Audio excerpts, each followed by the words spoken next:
नमस्कार, मैं हूं vastu expert and astrologer doctor Vaishali Gupta. आज के मैं अपने वीडियो में आपको बताने वाली हूं कि नवरात्र के दिनों में ऐसी कौन सी चीजें हैं जो कि आपको करनी चाहिए, कौन सी ऐसी चीजें हैं जिनको कि आप अपने घर में ला सकते हैं और कैसे अपने घर के माहौल को पवित्र कर सकते हैं, पूजा कैसे करें। ये तो हम सभी जानते हैं कि नवरात्र के जो 9 दिन हैं, मां के 3 खास रूपों की पूजा की जाती है। जो नवरात्र के पहले 3 दिन हैं वो समर्पित होते हैं मां दुर्गा को, जो कि रिप्रेजेंट करती हैं करेज, जो कि शक्ति। जो बीच के 3 दिन हैं वो समर्पित होते हैं मां लक्ष्मी को, जो कि फाइनेंस की देवी हैं, यानी कि वेल्थ की देवी हैं, और हमारे घर में हर तरह का पैसा, सुख, समृद्धि जो लेकर आती है वो है मां लक्ष्मी। नवरात्र के 9 दिनों के लास्ट के जो 3 दिन होते हैं वो समर्पित होते हैं मां सरस्वती को। मां सरस्वती तो हम सभी जानते हैं ज्ञान और अध्यात्म की देवी हैं, और अगर इनकी पूजा ठीक से की जाए तो पूरे परिवार में, हमारे बच्चों में, सभी में ज्ञान का उदय होता है। तो आइए जानते हैं कि वास्तु के अनुसार इस नवरात्रि आपको किन खास चीजों पर ध्यान देना चाहिए।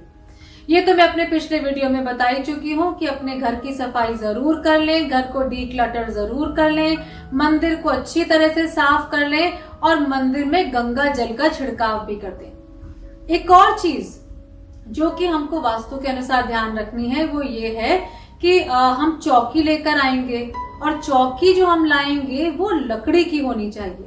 उस लकड़ी की चौकी को डेकोरेट करने के लिए आप एक सुंदर सा लाल रंग का वस्त्र का ही उपयोग करें। लाल रंग जो होता है वो मां को बहुत प्रिय होता है, और लाल रंग को लगाने से हमारी जो पूरी चौकी है, पूरा जो मंदिर है वो एनर्जाइज हो जाता है।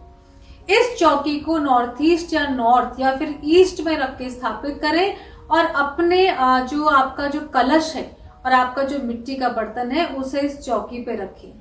ध्यान रखें कि पूजा करते समय आपकी फेसिंग भी ईस्ट और नॉर्थ ईस्ट हो, और ये भी ध्यान रखें कि ये सारी चीजें जो हैं, पूजा की जो सामग्री है, इसे आप 1 दिन पहले अरेंज कर लें या 2 दिन पहले अरेंज कर लें।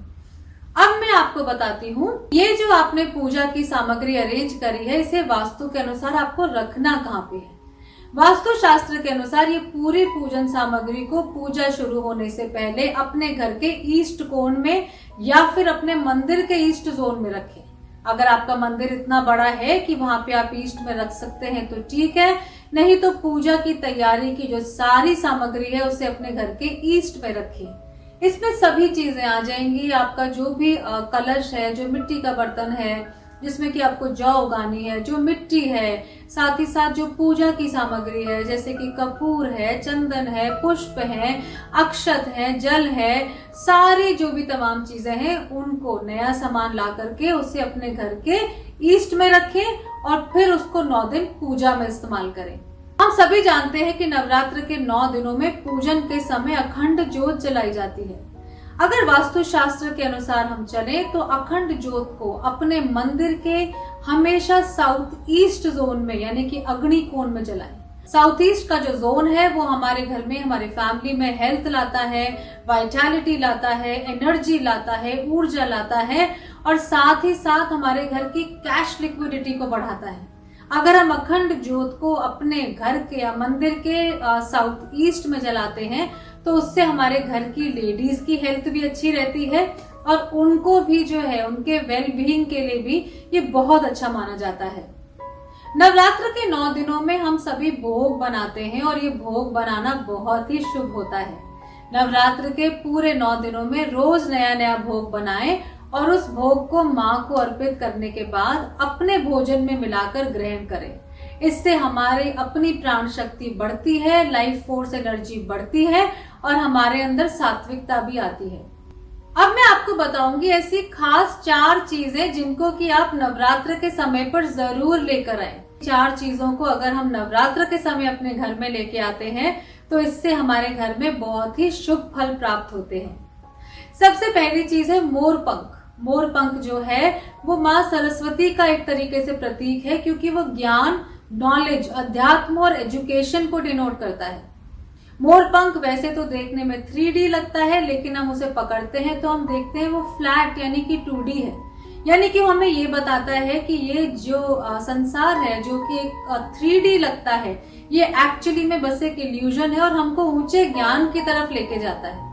इस मोर पंख को नवरात्र के दिनों में आप अपने घर में और मंदिर में जरूर रखें। अगर आप चाहते हैं कि आपके बच्चों की पढ़ाई अच्छी हो तो आप इस मोर पंख को अपने बच्चों के कमरे में माँ सरस्वती की फोटो के साथ भी रख सकते हैं। एक और चीज जो कि नवरात्र के दिनों में आप लेके आ सकते हैं अपने घर की सुख समृद्धि और अबंडेंस को बढ़ाने के लिए, वो है कल्पतरु पेड़ की एक पिक्चर। अगर आप उसे लाके अपने घर के ईस्ट जोन में लगाते हैं तो उससे आपका मान सम्मान, यश, कीर्ति और आता हुआ धन भी बढ़ता है। एक और चीज जिसको कि हम नवरात्र के समय पे ला सकते हैं वो है कामधेनु गाय और उसके साथ में उनका बछड़ा यानी कि काफ। ये भी एक बहुत ही पॉजिटिव वास्तु सिंबल होता है और नवरात्र के समय इसे अपने घर में लगाने से या मंदिर में लगाने से माँ की कृपा हमारे जीवन में आती है, क्योंकि जो काव है, जो गाय है, उसको भी माँ का दर्जा दिया गया है। तो अगर आप चाहते हैं कि आपके घर में सुख समृद्धि आए, शांति आए और माँ का प्यार आपको मिले तो कामधेनु गाय बछड़े के साथ लाएं और उसे अपने घर के ईस्ट या नॉर्थ ईस्ट जोन में स्थापित करें। एक और चीज जिसको कि वास्तु के अनुसार नवरात्र में लाना बहुत ही शुभ रहता है वो है चांदी या सोने का सिक्का जिसपे कि माँ की प्रतिमा एम्बॉस्ड हो। आप लाएं उस सिक्के को 9 दिन अपने मंदिर के स्थान पे रखें और जब वो 9 दिन तक एनर्जाइज हो जाए आप उसे ले जाके अपने घर की या फिर अपने फैक्ट्री या शोरूम की तिजोरी में रखें। ऐसा जो सिक्का होता है उसमें माँ की बहुत कृपा होती है और वो हमारे लाइफ में वेल्थ को अट्रैक्ट करता है। बाकी जब हम कलश की स्थापना करें तब तो इस चीज का ध्यान रखें ही कि कलश में आप अच्छे से जो पंच पल्लव है उसका इस्तेमाल करें और जो नारियल आप कलश के ऊपर रखने के लिए लाएं उस नारियल को जटा वाला ही जो है वही नारियल आप प्रेफर करें तो उसको भी वास्तु में अच्छा माना जाता है। तो मैंने आपको बताया कि नवरात्र के दिनों में किन किन खास चीजों का ध्यान आपको वास्तु के अनुसार रखना है जिससे कि आपके घर में पॉजिटिविटी और प्रोस्पेरिटी बढ़े। बाकी अष्टमी और नवमी के दिन तो बहुत ही खास होते हैं, ये हम सभी जानते हैं। अष्टमी के दिन हम में से कई लोग कंजकों को भी खिलाते हैं और ये प्रोसेस बहुत इंपॉर्टेंट होता है। कुछ लोग ये काम नवमी के दिन भी करते हैं। तो जो भी आपकी मान्यता है उसमें कंजक पूजन जरूर करें। साथ ही साथ अष्टमी के दिन जो है वो कुछ सुहागन स्त्रियों को श्रृंगार का सामान जरूर दें। ऐसा कहा जाता है कि उनको अगर हम श्रृंगार का सामान देते हैं और भोग का सामान देते हैं तो वास्तु के अनुसार अच्छा रहता है और माँ की कृपा हमारे जीवन में आती है। सो आई होप ये वीडियो आपको अच्छा लगा और इन टिप्स को आप नवरात्र में जरूर फॉलो करेंगे। Thank you so much for listening to me. Happy Navratri.